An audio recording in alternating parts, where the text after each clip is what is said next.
I think it's the most played hero for a Lightless as well.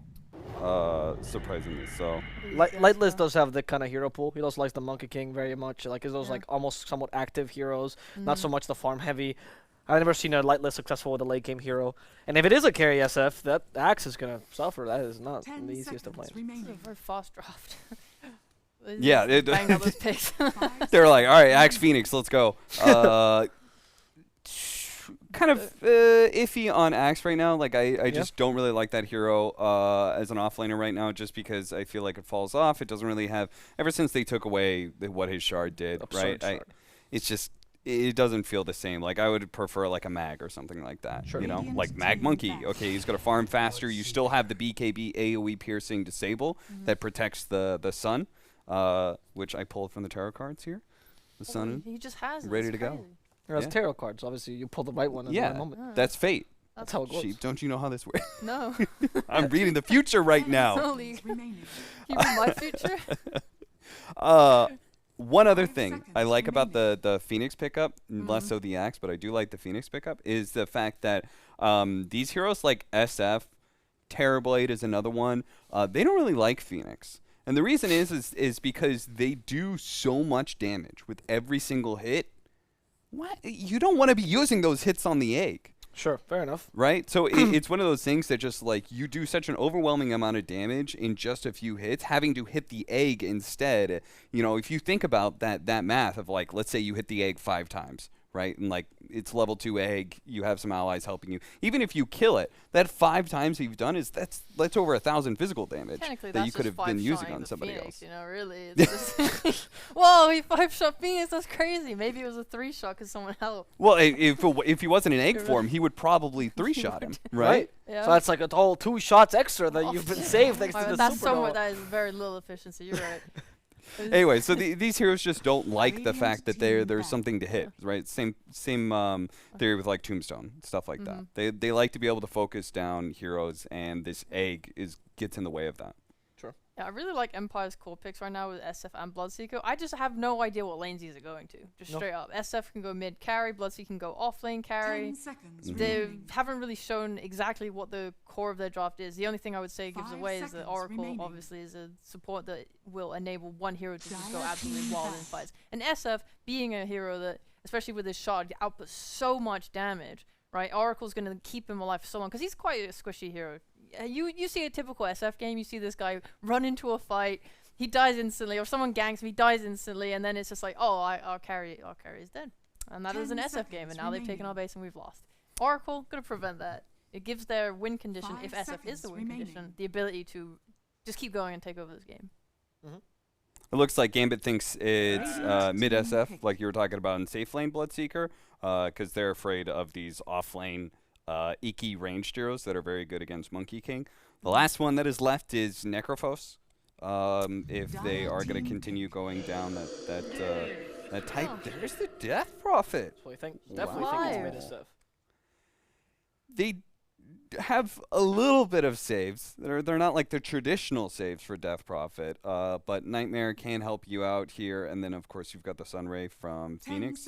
And again, just the egg does cause people to like have to focus it, which means Death Prophet is not getting hit. She's a hero that has constant sustain, which is always nice against Bloodseeker. If you don't have like those mech carriers, for example, like somebody who can keep everybody's health high, having just natural sustain from your heroes can help a lot against Bloodseeker. You want to stay out of those dangerous low health territories. Yeah, and being able to hold your ground, DP does it pretty decently. You build into it anyway. Bloodseeker offline doesn't look so great. However, Bloodseeker offline with Earth Spirit might mitigate that a bit, because that is a pretty powerful combo most of the time. It is monkey carry, right? So they don't. I don't know if they want to lane Bloodseeker into it as an offlaner. Yeah, I think that's one of the things of why AS Monaco Gambit are pretty sold on it being mid SF is that I just don't imagine that Bloodseeker or Spirit does well against Monkey King. And again, probably looking for a ranged hero. They've actually played that offlane. Yeah. So yeah, that's gonna be off. That's gonna be offlane. Pretty good against the Monkey King, to be honest, for obvious reasons. Yeah. And it's a nice combination here of minus armor, which allows our Bloodseeker to come online a lot faster, right? Between both the SF and the Venge. It actually can force rupture damage, and it can pull Monkey King out of his ultimate. There are a lot of really good things about this. Yeah. A lot of really good things about this. You just have to be a believer in offlane Vengeful Spirit. I'm a believer. I played it a lot. It was great. I mean, what I like about Empire is that they are gonna find their game plan, right, is gonna be to find kills which they can with Earth Spirit, and then do Roche, and then just like snowball really hard. And Gambit, they're like really trapped around these cooldowns of like Egg and Death Prophet, all which, you know, might prove to be a problem for them. Okay. Well, I'm the OG Venge offlane player. All right. Okay. I was on this way back. I'm all right? sorry. Okay. It's not been good for me for a long time, but it's finally the time. Actually, there was a period of time where it was good, but now there's a second time where offlane Venge is good. Faith Beyond showed it. I actually think I like Empire's chances here quite a bit. I still think I'm going into this assuming AS Monaco Gambit is the better team, just because I like some of their players a little bit more. But I do think Empire have given themselves a really good chance. Okay. Well, you heard our panel's opinions. Sheeple agree or thinks that Team Empire Dev has a good chance. Cap wants to just reiterate that he is the first person to play Venge offlane. True. And now we have to hear what our casters have to say about this wonderful game. Thank you so much, Avo, and the wonderful panel out there. Trent, how you doing, sir? We got ourselves a Venge offlane. It's crazy. Hey, time. yeah, we got DPC. We're back. It's go time.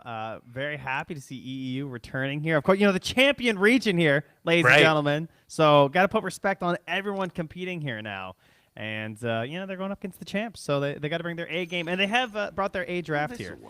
Got to say, I do quite like the Empire one, mostly because it's, you know, the good old-fashioned keep it simple, stupid. I feel like they don't have that many cooldowns they got to play around. They just want Roche, like Sheepo said. You got an SF, you got Avenge. They kind of tell you how to play Dota. Well, and so does, in a way, AS Monaco Gambit, right? Like, when your cooldowns are up, you just go and run at them and make some stuff happen with an axe around the egg, or, you know, with Monkey King ulti or DP ulti. So it does feel like it's going to be that sort of trying to come in under those timings for Empire, and when they can bait out ultimates, make the big plays happen. But very much like a clear idea of what both of these teams want.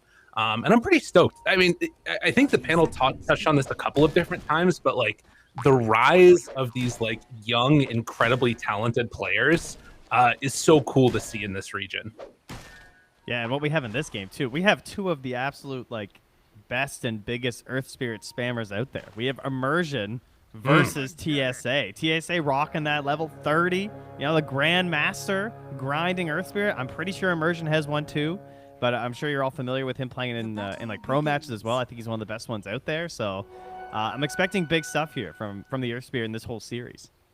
And we'll see if they give it up again after this first game. But at least at the beginning, we're going to see this mid-lane matchup here. SH on the SF. Lovely with the alliteration. Like to see it. And Lorenov much hyped up on this Death Prophet. Not necessarily this hero, but just this player in general. The being sickest Death Prophet player in the world. What does that even mean? That was the title at the end. Right. Here's to hoping we can make that happen at some point, but at least for now, just going to be a matchup we've seen a bunch of times. But yeah, SF starting raises first. We'll see how he does here. I will say I'm a little disappointed. I've also been seeing quite a bit of this safe lane SF. I'm still not quite sure where it lands for me, but I'm definitely willing to watch a little bit more of it. Not this time, though. Unfortunate. No, instead, this time around, it's going to be that Bloodseeker. Just a quick little courier snipe there. And another one. Okay, not bad from Empire to get this started as they get a little bit of gold for themselves. Wanted to talk real quickly about this Alberca guy down here on the Monkey King as well. From the research that I did, I could see that he actually played like his first match of Dota 2 on this count in 2016, and he only started playing Pro Dota in like July of this year or something. So a super new, super young team all across the board. I want to see what he does. Well, you talked about new blood on the panel, our fellows over in LA, so we got some, right? All over the whole region, of course, and as they said, perhaps some slight inspiration. I feel like China went through something kind of similar as well with Wings, right? Where we used to complain about like, oh, it's the same players over and over, and then you really saw those like academy rosters finally start like kicking up a lot of their players to the higher degrees after we saw some success from some of the new blood. So you can kind of see that happening here in EEU as well. Absolutely. Well, at least at this early going, you can see all of the lanes looking pretty even across the board. Nothing really to write home about yet, although it's going to be a quick little eat there of the Blood Right by Melis. Going to be tanking through a lot of that pressure from Lightless with the Blood Right. But I would imagine eventually this starts to get pretty dangerous with an Axe Phoenix lane. Yeah, Phoenix doesn't really have a whole lot that you want to do as the hero, so like, they're probably going to be here a while helping out. And eventually that's going to be a problem for Lightless, but Ghostic living. One of the issues I would say with the core Venge is that like you have great stat gain and everything for sure, but you can be like a little bit squishy at first, and if your support decides to leave, that's a real problem. Now on the other side, you've got great spells for just like going full on aggro. You just got to make sure you get the finish kill. Yeah. And if you don't get that, the quick turnaround can happen in just a moment, particularly with that Monkey King or any Nightmare saves that come out or what have you. So that'll definitely be something to watch for. As again, up top, they're battling over this pull camp consistently. Level 3 on Lightless, taking that second point in Thirst now to keep himself last hitting underneath this tower pretty effectively. Well, good amount of pressure being laid on. Actually, Melis taking a bunch of punches, and Corey here as well. A couple more hits, they might be able to get him. Only 1 point in the Purifying Flames, though. Although Lightless still chasing this, not going to be able to do enough. Still no first blood. We're living. Hey. I was just backing away here, chilling out. And, I mean, our mid's pretty even. Our top is, how are we looking up here? I guess fairly even as well. We're just even Stevens across the whole board here, huh? Our biggest gap is bottom, and it's not by that much, 6 CS. Yeah. Trading things back and forth, although there's going to be a lot of damage there onto TSA. One more hit, but the kick away won't be enough. They come on in and throw out the Avo line. Yeah, geez. Stay on the panel, all right? Come on.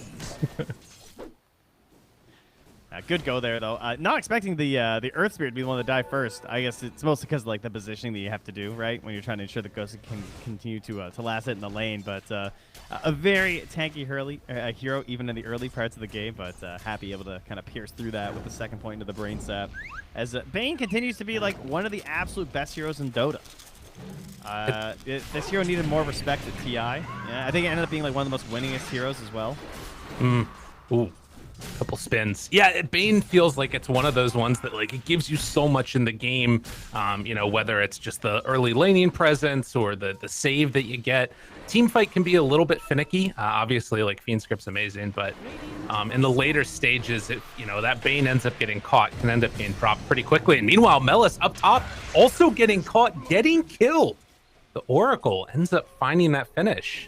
Already doing it. Yeah, kind of just kept spamming. They're just like, not worried about running out of damage or anything since you are an Oracle. And we'll just now run on home.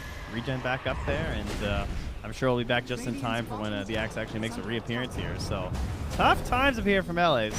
Ooh, Burka gets the last hit there for the Jingu, but will back off afterwards. Yeah, you were seeing that like pressure that's coming out now, and I mean level 5 on Lightless for this Bloodseeker versus level 3 on the Axe.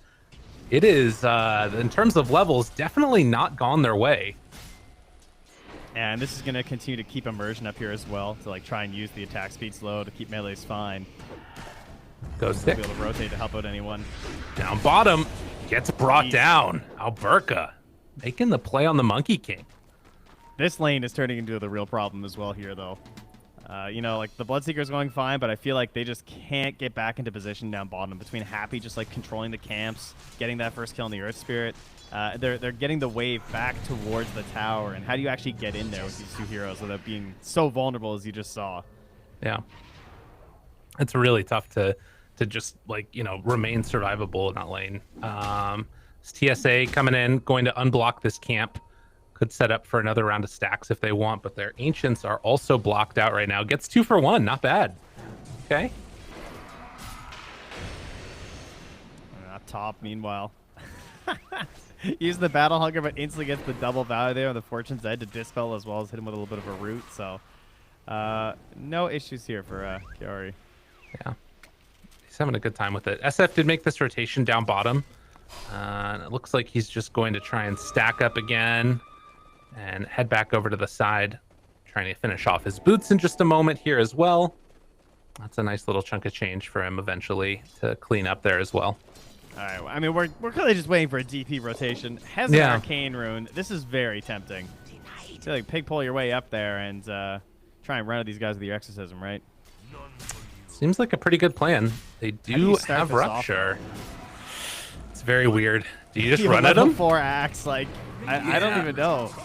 I mean, if he just runs right into it, then yeah, that's the way you do it. Lightless gets jumped on, and with the movement over from Lorenov, they're able to find the kill. Man, that's one of those moments where like the early successes end up coming back to bite you. He felt so strong and ends up getting chased down. Now also going to be able to find the kill onto the Oracle into the tower take. Not bad. Yeah, Melee's could just be like, yeah, see, that was just conditioning. I made you think I was losing this lane. Yeah. But I got my buddy Lorenov up here, and that's a hell of a lot of damage there. Doesn't stay committed to the tower. Obviously, no waves coming through there, but very good rotation, and they get a ton of damage on that tower. An easy take on the next one, which will come faster because of the arcane. And look at this. Lorenov getting the wave delivered to him by the wonderful Happy, who looked so pretty in that little profile picture of him that we saw on the broadcast earlier. He was smiling. Very, very happy indeed.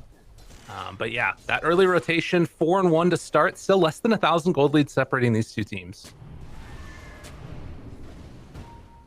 Oh, you got a little bit of help from your DP. Not expecting the same from your Shadow Fiend. You know, just going to hit some creeps. Just run around the jungle, and you're fine with that. You're happy. Now, there's some pretty deep vision in here as well. That is spotting this farming now by SH. They got a ward up on that pillar. But unfortunately, because of the slow start of melees, I mean, are you really going to go in there and invade? Probably not, right? You got to hang back, look for some stacks, and that's what Immersion's up to right now in the Radiant Triangle. Yeah, that's pretty much the only thing that they can do at this point. It feels like to at least punish that, unless they wanted to like make a big run-in with runoff or something like that. It's not likely they can punish this SH movement to the jungle. Maybe like trying to push out the wave quickly and then popping another exorcism to take mid. But Empire, they come back in time to stop any of that stuff from happening. I have to ask, are you using the festive winter map right now? I mean, I No, know I'm not. Oh, come on, guys. I haven't even seen it. It's my favorite time of the year. I love the winter update. I feel like it's like the best map. Wonderful time. Yeah, I don't know. I love sort of winter themes in general, but like whenever there's any other map, I just lose all coordination. Well, if you guys want it, just tweet at CapCasts, and he's actually there at production. He could get this sorted. Yeah, there you go. There you go. Speaking of being lost and disoriented, this Oracle is in some trouble and just going to get ran down and dunked, and I think that they're going to try and finally finish off this tower. Lorenov, do you use Exorcism here? Doesn't seem like it. Yeah, unneeded. So just right-click the tower down. Almost has the boost of travel's done on Lorenov as well. Not a great item versus the old Bloodseeker, unfortunately. But for every other reason that you like it on the hero, you know, you kind of got to opt for it. Dude, what are you talking about? You get more TPs. Just TP away from Rupture. Yeah, there you go. Boom. Easy. Well, we'll see how it goes. They're starting to amass a little bit of a lead here, as the differential that's existing with the DP on top, and really the Venge's lack of farm is becoming a bit of a problem. Although, that being said, Ghost Stick is working towards the Saghanim Scepter, and this item is just such a great timing for the Venge. I love how it's all you can do, right? When you play this hero in this role, you have one play. And it's just buy eggs. I like the value Windlace as well, because you're going to be spending so much time, right? You fill up all your slots with some items while you build into this massive purchase of Aghanims. Yeah.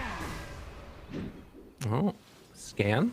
Going to connect, spotting out that Alberca is in the area, and that gives some info to Ghost Stick to play a little bit more safe at the moment. It's very much just a sit-back farm, get your items. SH on this Shadow Fiend, this is going to be interesting to watch. Falcon Blade into the Dragon Lance.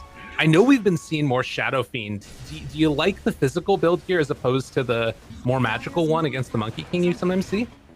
Yeah, what I like here is that, you know, I think he just wants to be like a little bit involved, because they know they want to run at their towers right now, right? They have Boots of Travel. They haven't used their Exorcism in a while, and so I think that he can play really well off of the Rupture and like the big AoE silences using this build. He's just going to like run in, keep right-clicking and everything. It's not so much the one shot as it is like sustained damage during the team fight. That's also another thing related to just like the egg and everything too, where maybe he can be a little bit more involved in securing the fight because he's got that extra range of the Dragonlance too. I like that idea a lot, yeah, particularly dealing with that egg early. We saw over here to the side Lorenov actually stacking up the dire camps and farming them now. Just sort of giving an indication of how they can play in this game with that tier 1 tower taken up on the top side, and Empire at this point not having been able to secure their own tier 1 tower down bottom. Yeah, he's kind of using the exorcism more like the threat of the exorcism, like the classic black hold line. Yeah. Instead of just like rushing at towers every time it's off cooldown, because there are sort of two methods to a lot of Death Prophet players where you see them like always prepping their team so that like the instant that it's available, they're using it on a tower. But instead, he's doing something very valuable still, which is just taking away farm from the enemy team, playing inside their jungle, removing the space that they want to put onto the Shadow Fiend right now to really elevate him to that like top net worth slot that this hero kind of needs. Meanwhile, mid lane, Lightless gonna pull this creep wave back to the right where the rest of his team can get in time to help him out if things get a little bit testy. But the jump onto the Oracle finds him there. Slowdown coming, but no go. Coming in pretty deep here, Happy. Whoa. Yeah, they are all grouped up together. Man, 5 heroes mid right now from Gambit as they're just sitting together. And Empire looking for a way maybe to get in here and fight this? I mean, it's really hard to do that. Yeah, I feel like you just focus the waves. Like, I don't think that their initiation is looking particularly amazing right now. Like, maybe you'll hit a sweet magnetize or something, but I think overall you just kind of want trying to hold your towers and delay. Just don't be the person who gets picked off, and Happy's looking for it. Sitting on this high ground, holding the Fiend's grip. Ghostic very aware of their position by judging by how he's farming that camp. Yeah, and I mean, being able to dodge this timing of the axe reveal is huge. Like that is so dangerous. And you can see right now SH playing pretty far over to the side. Wanted to go for that DD rune, but not able to go into position to take it. But Carrie's just hanging on to him, staying off to the side. Ghostic. Oh no, he's got the board. He's good. He's good. Yeah, he sees that Melis is off to the side farming, and he just feels a little bit safe. They've got to imagine that there's a ward here, right? Surely. Yeah, maybe not. Yeah, after the way he plays there. Radiant's middle tower is under Probably just attack. sending out sentries. Okay. Meanwhile, though, SH just walking into tower range and laying into it. Giving him the old outplayed, like, sure, pull my wave. I'll slap it a few times. I mean, that's pretty good, right? Like, he saw the axe up top, knows that there's nothing else that he really needs to be that worried about since Oracle's behind him.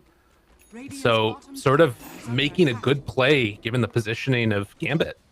So I think what's happened now is that they've waited so long to use this exorcism that now there's an actual concern that if they just exorcism for a tower, then Empire is going to run Roche, which makes me actually want to use this on a Roche steal as well.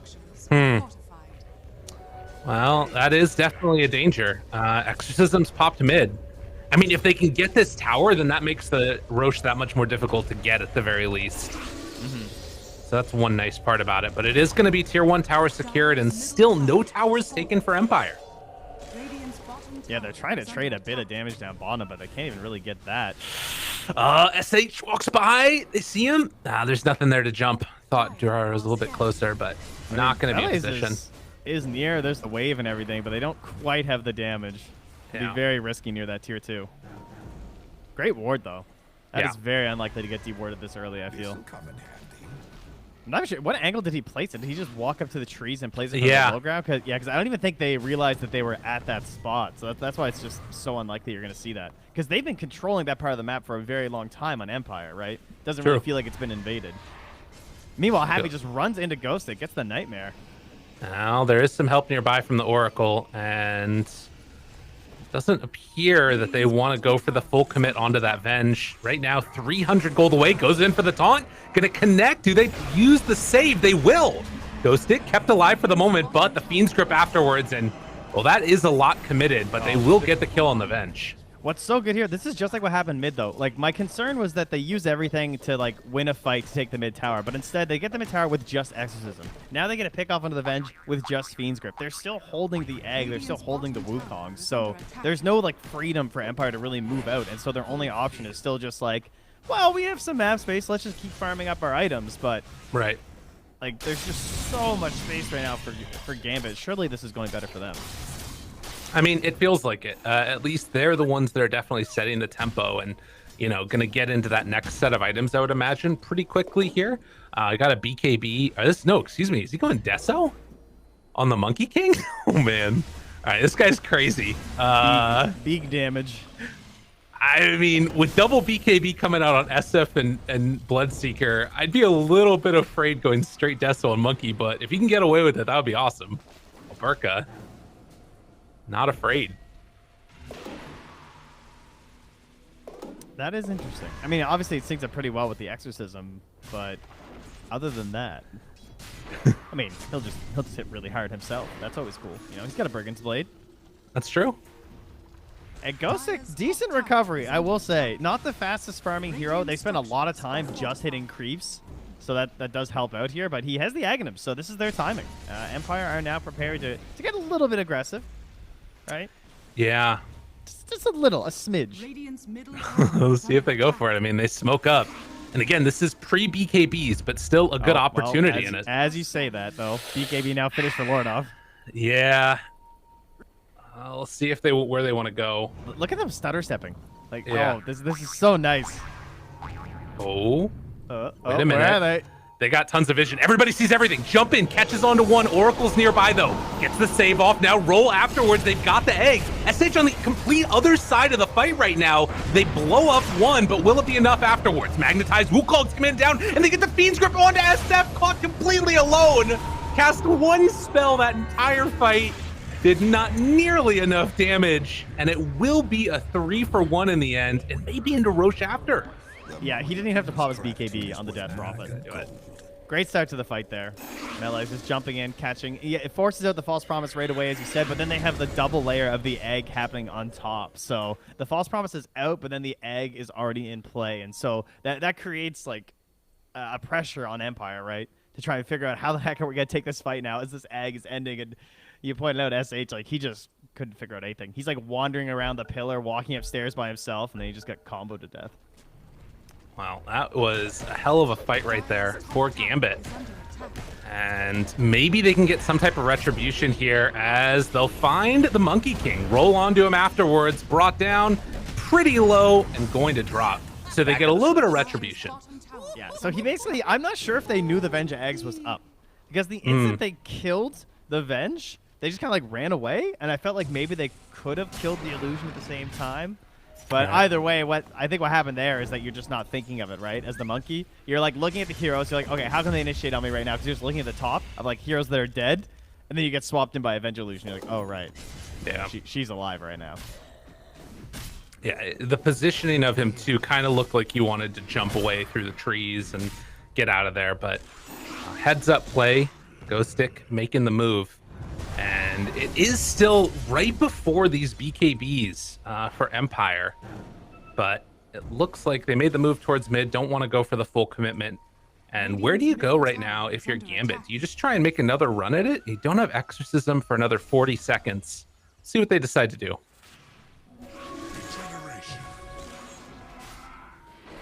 Guess they're just hanging out. Yeah. What's Lornov got finished up here? Anything? Just chill the plate mail. Always nice. Smoke up by Melis yet again. The rest of Empire very spread out. Ghostic will get jumped on right at the start here. And taking a good chunk of damage. The silence, the runaway, and eventually going to drop. Let's have the illusion in the area. Now the swap back in. Melis maybe in a little bit of trouble as well. Gets rolled on. TSA right on top of two. Gets the stun afterwards. Do they have enough for the kill? Yes. Ghostic right on top with the illusion. Alberca pops the ulti, turns now onto the Oracle, and another Fiend's Grip with the BKB going. SH, he's in trouble, stunned and dead. Fiend's Grip into Supernova stun. Oh, Gambit, make it look pretty. Yeah. I mean, it got canceled eventually by TSA, but it was too late. Like, even just those couple seconds, right? Because he was trying to pop the BKB to get off the big ulti and force the Monkey King outside of the ring, but great catch there from Happy. Really well played. While the team Roches, D-wards. What a support. Nicely played, indeed. So now they've got Aegis onto this Monkey King, who, you know, that would have been the fight that you could maybe punish the lack of BKB, but you know, as you said, with the Fiend's Grip used on SF, there's no chance for the ulti, and this timing that was supposed to be so good for Empire has kind of fallen apart, and Gambit playing it perfectly. Yeah, looking very solid. Honestly, the lead isn't as bad as it could seem. You know what I mean? Like, considering how in control Gambit Monaco have felt this entire game, I feel like Empire have done a pretty good job of holding on, but it is starting to slip through their fingers here. Well, ulti's down. Time for Empire to try and get a punish off. Burka just not afraid. Throws out that boundless strike and then runs out. Yeah, Empire, they need to get a lot done now while Exorcism's on cooldown. But of course, with Aegis, it's still, you know, it's not like it's an easy fight if they wanted to take it. Yeah, Gambit actually kind of give up that tower, and then they still TP everyone back here and are just like lurking, but they don't have their spells, so I'm kind of curious what's happening. Yeah. I guess they just really wanted to make sure they didn't go for the tier 2 or that there wasn't any further aggression here, but quite a bit of time where they're not really getting any economy on their heroes. Lornov at least did go farm through the top, but this should bounce a little bit back in Empire's favor. Right. Well, particularly now if they can manage to take this tier 2 tower, but you can see at the same time it's going to be a pretty big farm up right here from Gambit, trying to pressure their own tier 2 tower in the mid lane now. And it looks like this is going to be a pretty quick trade-off. They took Presence Aura effects buildings as well on SH, so clearing through this one that much more quickly as well. Considering the state of the game, I'd be pretty happy with this trade. Yeah. Everything is going to be towards like the next Roche, I would think, if you're Empire, right? Oh, Invis SF? Do they have any sentries down? Yeah, they do. All right, never mind. Thought they could make something happen there. But yeah, I think you just kind of you try and play out this Aegis, you wait, and then you hope that you can get set and prepped for the second Roche, and I feel like that should be your big comeback moment. So far, I think it's looking pretty good. Keys, I think, to these team fights that they're going to be looking out for is going to be Happy. Like, you're probably going to see quite a bit of focus on trying to find him and stop him from getting off these nice Fiend scripts, since they did have such early investments on the BKBs. Missed call, but off to the side.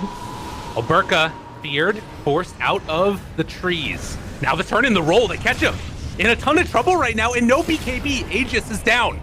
Round 2 of this one in just a moment. Can they kill the rest of these heroes off? Lorenov gets turned on, gets exploded. Mele's now going to get it as the Fiend dripping off onto the SF, but saved immediately there by the Oracle. Still stunned for a long time, taking so much damage as they try and turn onto the Monkey King. A triple kill for Alberca, though, as they just fought in the ring. Don't fight in the ring. It's not the place to be. TSA wants to clear up at least one more kill. They will get Meles, but an ultra kill for Alberca. Playing in his first Division 1 DPC match, just absolutely slaying on this monkey. I mean, this Deso build, getting the first Aegis 2 is just so brutal. Like, they had so much time with this Aegis, they felt like they had a good moment for the fight, and they're just like, yeah, okay, well, we'll take it to them. And even if they blow it up early, it doesn't matter when he gets the comeback up like that. And great positioning on the sides from the supports, thought there too, on the side of Gambit as well, just like tons of pressure from Happy, just like lurking in the river there, threatening that Fiend's Grip the whole time. And as you said, like forces the save it onto the SF, but still obviously goes down in the end. And so much, man, you look at that damage round up. He did more than half the damage himself, just as Monkey King that fight. Jeez. Yeah, that's what happens if you don't manage to blow him up there right at the start. I mean, obviously they did with the Aegis, but he comes back again, but nonetheless, Happy right on top of him. Alberca in the area as well, the swap back. Yeah, good thing he didn't reveal. That was my concern, is that Alberca shows himself and just dies. And there's the jump away. Oh, wait a minute. Well, they don't have swap. He's got no swap, so. TSA still looking. He needs the stone pole, yeah. I mean, I love being Earth Spirit versus Monkey King when you hit those. Right. Space created, though. Very well played, and a 6,000 gold lead still being held by Gambit.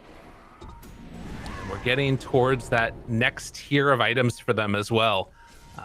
Already, the Shiva's Guard done for Lorenov. Got a DD being held up topside, and trying to get towards the Refresher for Phoenix. Still a ways off. Death Prophet always wants to buy Shiva's Guard because just like it helps out her kit so much, but this is such a good Shiva's game. Like just everything about this game, right? You got a Shadow Fiend who's like right-clicking and has the armor aura. You have a Bloodseeker who's also just running on team fights, trying to be fast, trying to blow people up. You got minus armor from Avenge, and then you even have like Oracle heals. Like, I mean, That's just so good this game. It's really difficult to deal with. I don't know.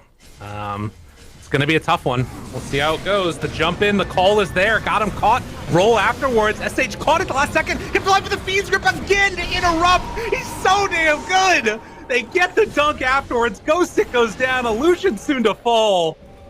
Dude, AS Monaco Gambit came to play.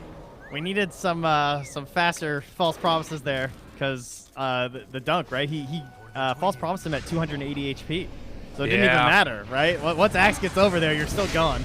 And another one down. 3 heroes dead for a long time, and they're up on high ground with exorcisms about to run out, but the rest of the squad will be here to help out in just a second. Damn. It's all right. Kaori on the bottom side, you know. Like, he's got a catapult. He's got the split push going. Nuking some creeps. Let's go. There it is. Yeah. Man, oh, look at this damage.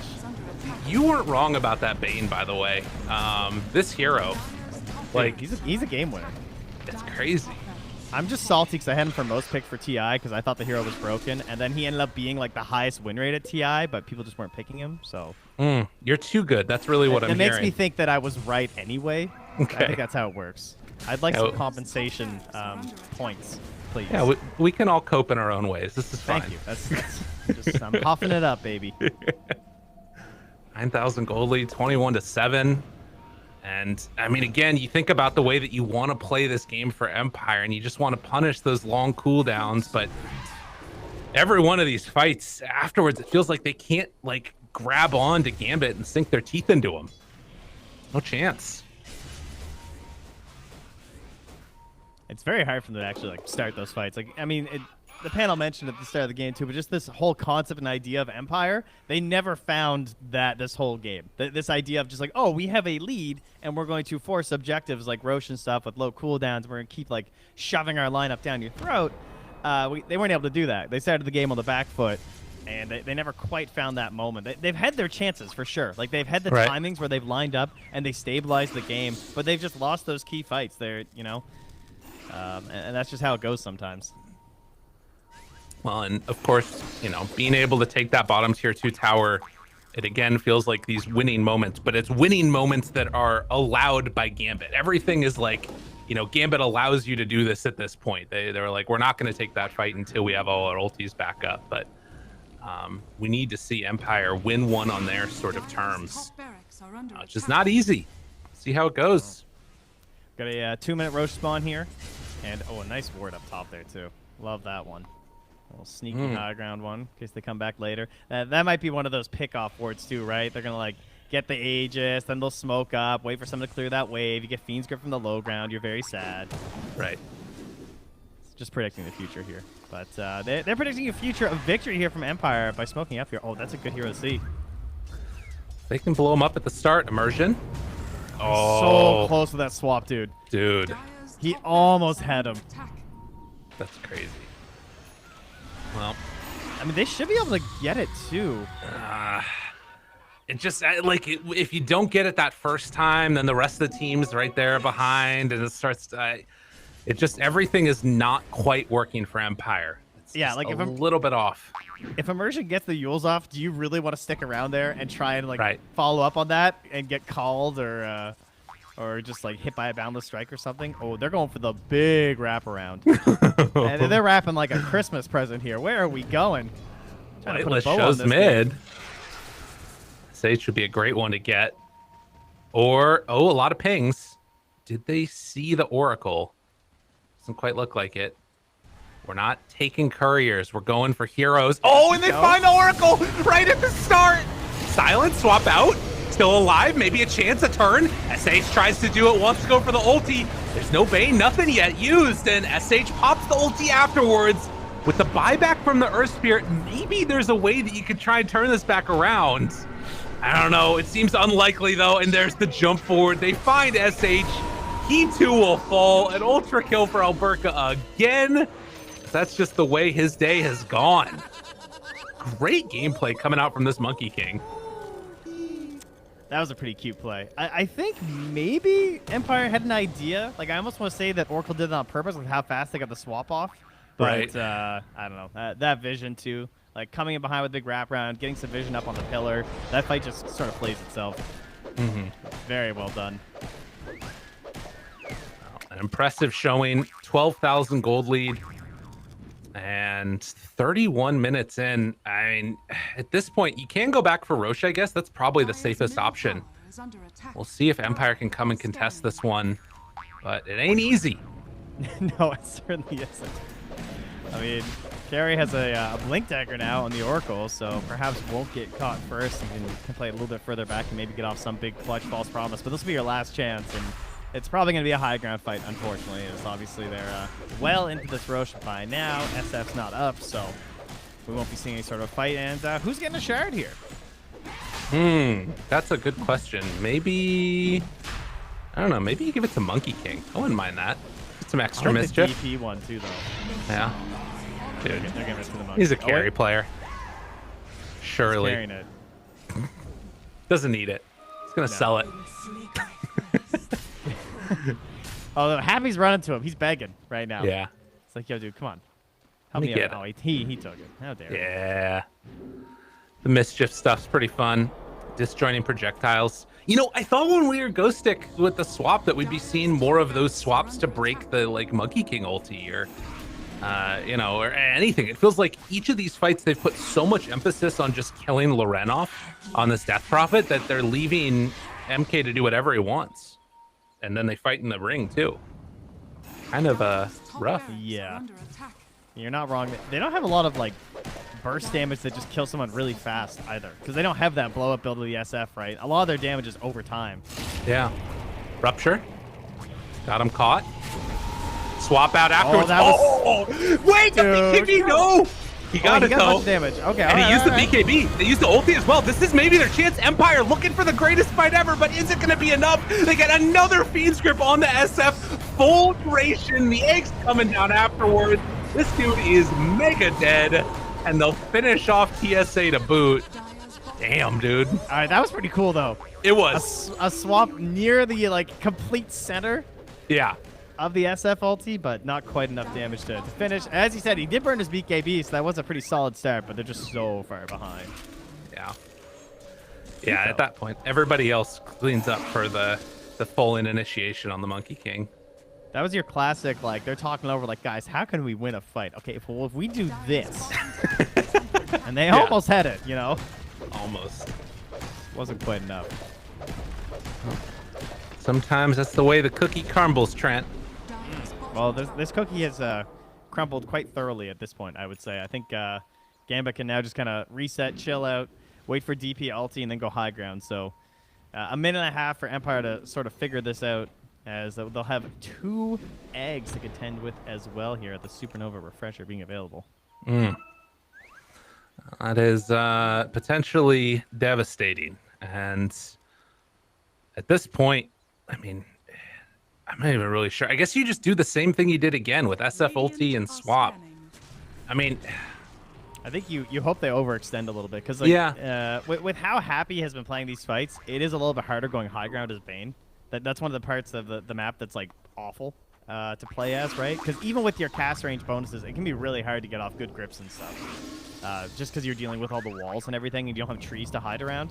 So Happy's going to be already just naturally less useful in that area, and you just hope that the fight occurs closer to your racks. Instead, they're going for more of a like, oh, let's hope they're a little bit spread out and farming up one more item or something play. They just saw this dewarded, though. Yeah. Well, and they had just dewarded also. So they should know about that. Does he walk into vision? Now they see him. Roll in. Misses everybody. Egg afterwards. The call. Not going to be able to do enough. Egg is down, though, and they've already killed off TSA. You just get out. Run. There's nothing left for you here. Nothing left to be done. Can they get out with anybody else? Maybe SH can get a play here, but they turn now onto the egg. Round 2 in the nightmare afterwards. They're not going to kill off the egg in time. It's going to pop, and they get the grip afterwards. How many BKB full duration grips can they get in a game? Happy Durara has been absolutely wrecking here. The buyback comes afterwards, trying to salvage this. Lightless will get another one, but Lorenov, this time with the triple kill, now trying to run down Ghost Stick. Absolute devastation for poor old Empire as Lorenov gets in on the ultra kill action, taking down the Spirit as well.